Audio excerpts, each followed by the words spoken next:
Hey guys, it's Greg from GWA Auto Parts, and today we're here with the AA ignition engine oil pressure sensor switch that fits a variety of GM vehicles, mainly from about 2002 to 2008, but it depends on the specific vehicle.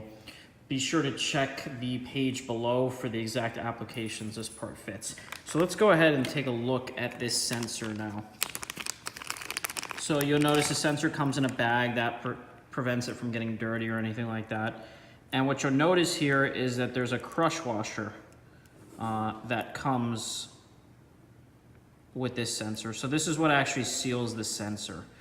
So when you unscrew the factory sensor you're going to be replacing, just make sure the factory washer isn't stuck on the block or the cylinder head, because if that happens you're going to get an oil leak.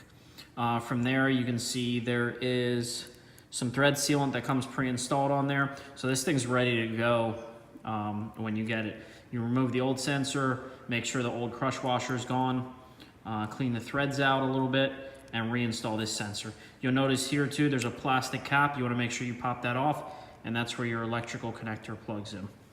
Pretty straightforward. If you're getting an engine oil light on your dashboard and there's nothing wrong with oil pressure in your vehicle, chances are you do have a faulty sensor, and replacing it with a new sensor will fix that issue.